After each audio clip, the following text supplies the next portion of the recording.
It appears Trump will have to campaign under Judge Juan Merchan's gag order through the 2024 election. I'm telling you, I don't think y'all understand the ramifications of this.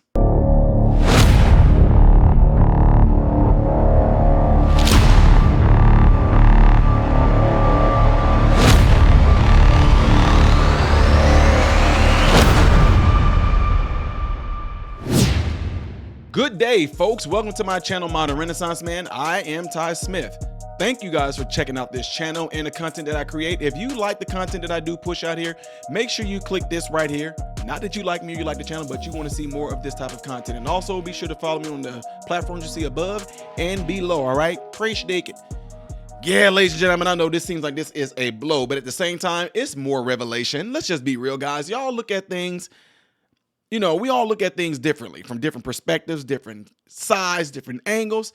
And you will look at this and say, oh my God, they're gagging him again. Look at this. The appeals court upheld the gag, even though it's over, the trial is over. What in the actual heck? Yeah, but y'all know how I do. I got to give y'all something before I give my little rant and all that.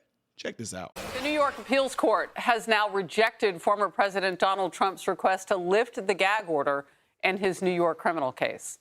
It appears Trump will have to campaign under Judge Juan Merchan's gag order through the 2024 election. Even though the trial is already over, legal experts claim Merchan's refusal to lift the gag order is a vast overreach of power.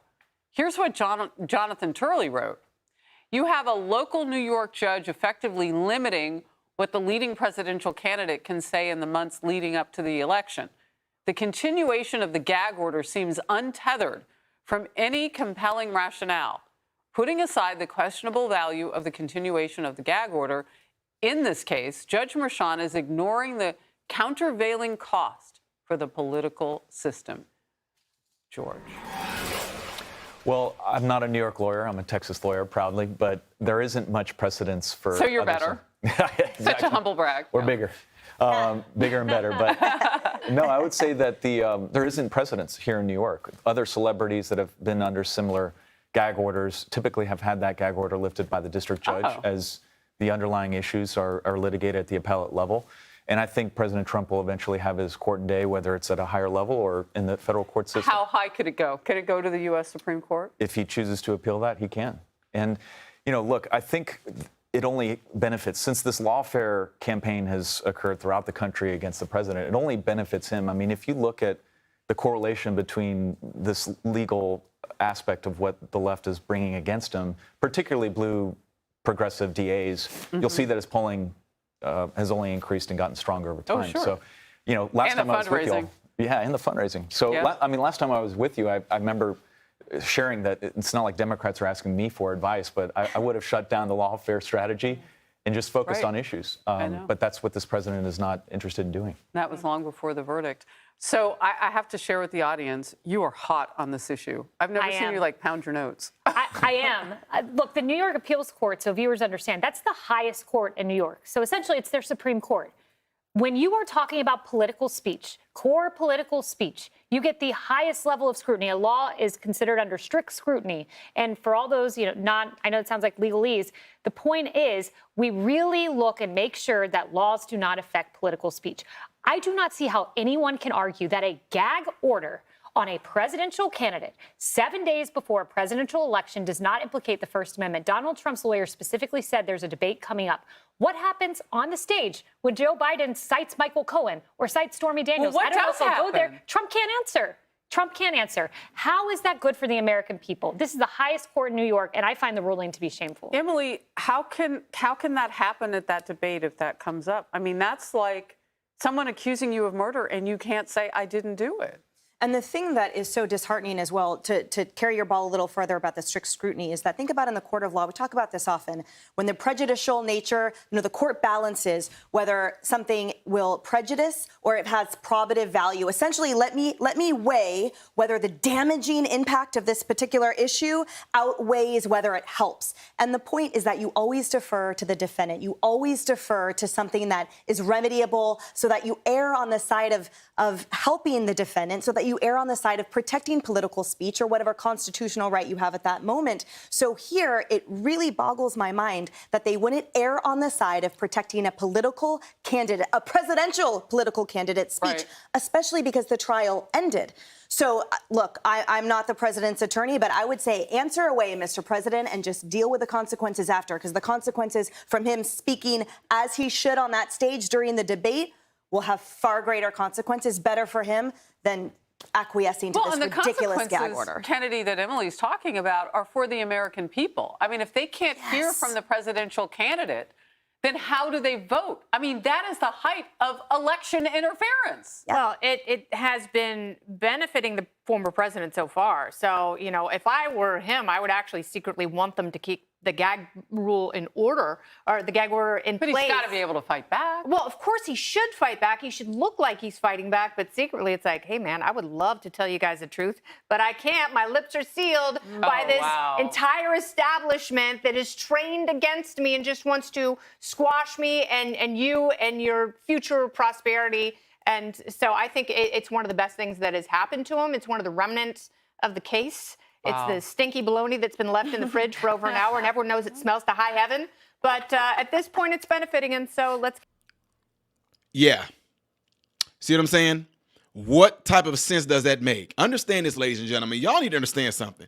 A rich, white billionaire can, with all the money to fight these cases, can still have this so-called justice system tell him that he cannot exercise his constitutional right all the way up until the election.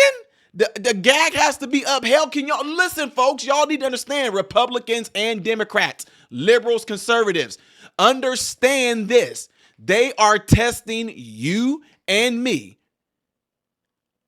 We really need to back Trump up. I'm not talking about voting for Trump. I'm talking about backing Trump right to freedom of speech. Do y'all not understand what I'm saying to you?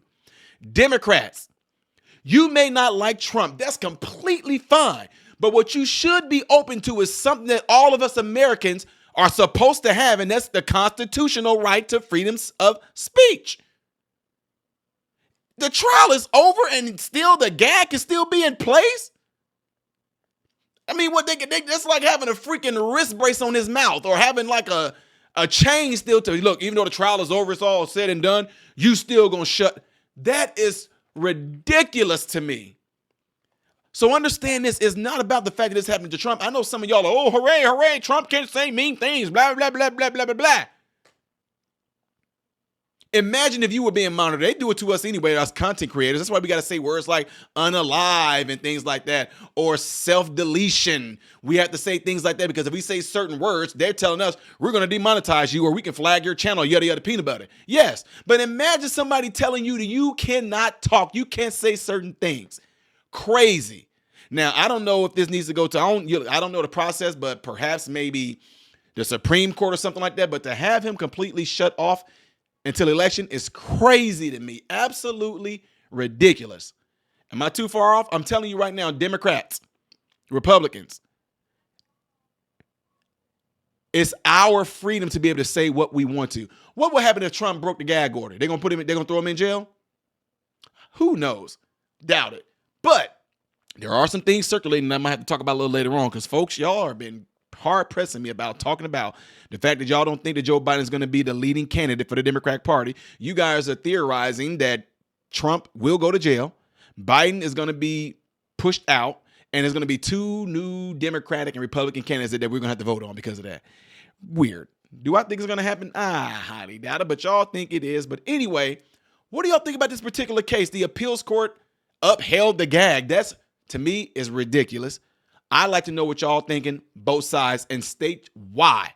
If you think that Trump should still continuously be gagged, tell me why. I'd like to hear your perspective. If you don't think that Trump needs to be continuously gagged, I'd like to know why. To me, absolutely not. That's crazy. I'm Ty Smith, Modern Renaissance Man, and before I get out of here, make sure y'all hit this right here. Please click it, folks, because again, I told y'all, YouTube, unfortunately, doesn't like me right now. I'm being shadow banned, as y'all can tell. If you go a month back and you're going to see the views and everything like that compared to what it is now, you're going to see comments being deleted. Let me let y'all know something. I don't delete comments at all. I welcome all speech. I don't care if you like me, you don't like me. You can call me what you want to. I welcome it. I do not care. But you're going to find that some of you guys have been unsubscribed. Your comments are disappearing as soon as you post it. You don't see it posted. Not me. That's YouTube. Yeah. So make sure y'all share this. Make sure if there's anybody you know that would benefit from watching my channel. I know some of y'all like, Ty, I watch you all the time, but some of y'all are not doing the homework. Let's get back to doing the homework and letting one person know about this channel and encourage them to subscribe after checking it out, all right? Appreciate it. I am Ty Smith, model Renaissance man, hoping and praying that every last one of you have food, shelter, and clothing. And most of all, I pray every last one of you guys are in great health, mentally, physically, emotionally, and spiritually. God bless you all through Jesus.